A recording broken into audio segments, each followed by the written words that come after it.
Hello, I'm Del of Delis International, and I have some exciting news for you. As you might or might not know, that I've come up with a sales process that'll make you unstoppable. Now, anyone can learn, and having fun learning at the same time is the object of this new game. This unstoppable process is played in my new game called the Selling Card Game. And over the next few weeks, I'm going to give you some insight that'll help you right away start making more sales. Now, here are the chapters of the Selling Card Game. Number 1, the laws of selling.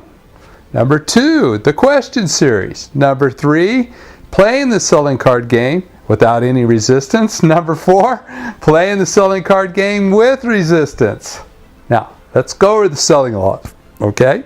Selling law number 1, get and use the other player's or buyer's name and use it exactly how they give it to you. I don't know what it is about salespeople, but they have a difficult time with this. And the name, your buyer's name, your player's name, their name said exactly how they give it to you is the sweetest sound to their ears. Selling law number 2.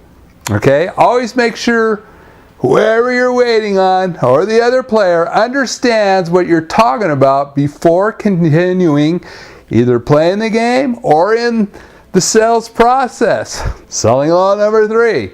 Think about and lead the conversation by asking the right type of questions. Of course, then we have selling law number 4. Never use the same touchdown questions twice. Selling law number 5.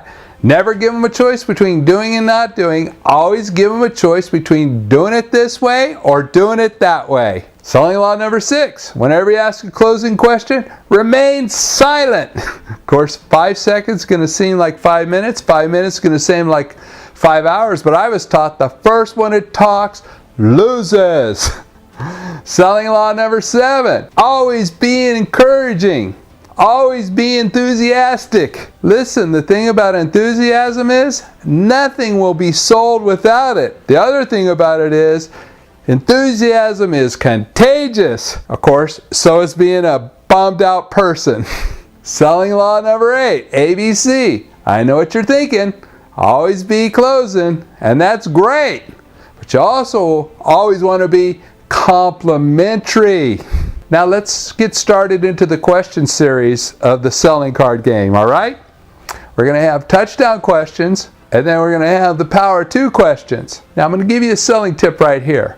Selling is nothing more than asking questions and then listening. Now for those of you who might be wondering, what are touchdown questions? That's a great question. So here's the answer.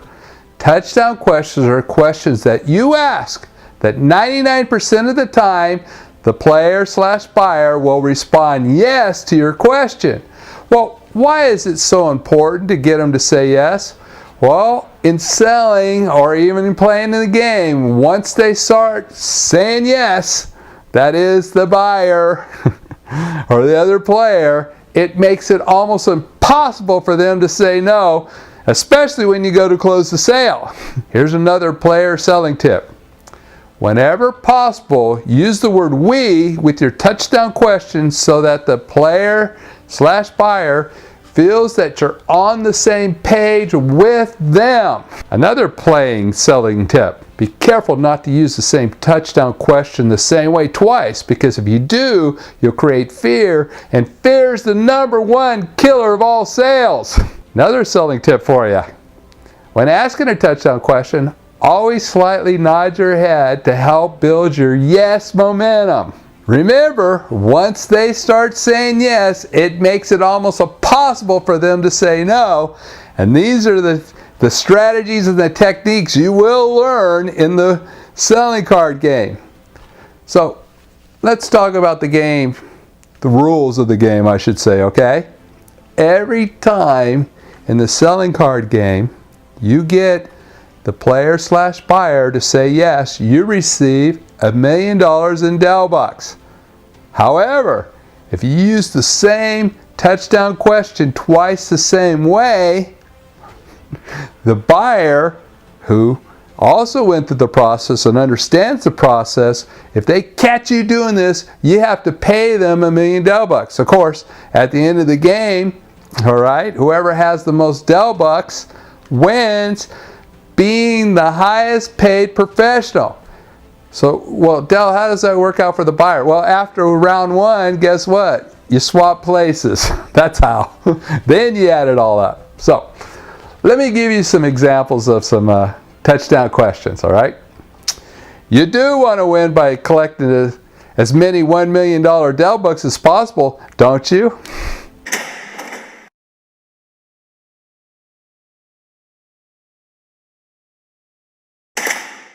Although the selling card game is played for fun, it still hurts to lose, doesn't it?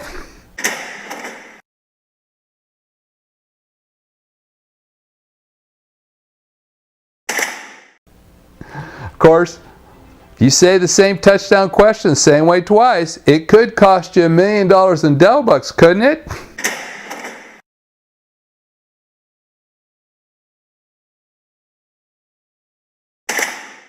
Playing the selling card game will increase your sales skills, won't it?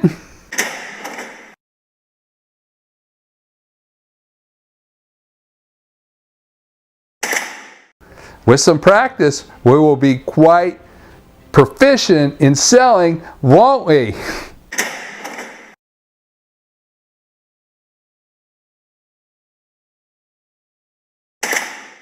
We used the we word in our last touchdown question, didn't we?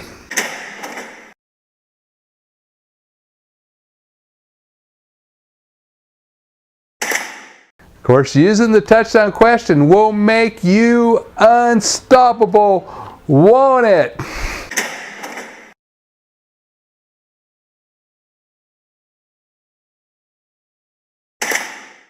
Playing selling tip. In your sales presentation and in playing the game, you want to get at least 7 yeses when playing. The above examples totaled up to 7 yeses, didn't they?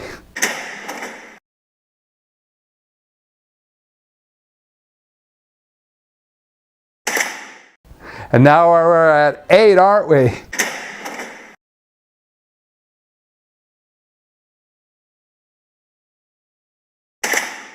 We can go on and on, couldn't we?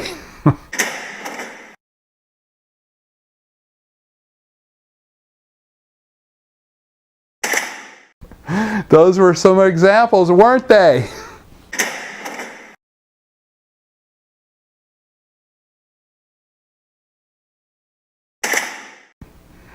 See, selling's supposed to be fun. Of course, the only way it's going to be fun for you is practice, drill, and rehearse. Now, you might have heard practice makes perfect. That's not true. It's perfect practice that makes perfect, and my selling card game will help you get there. Remember, never use the same touchdown question the same way twice. Otherwise, it'll cost you $1 million in Dell bucks. And we don't want to be paying out, do we? Well, tomorrow we'll continue our selling card game with part 2 of our question series. My name is Dell Ellis, and I'm passionate about changing lives.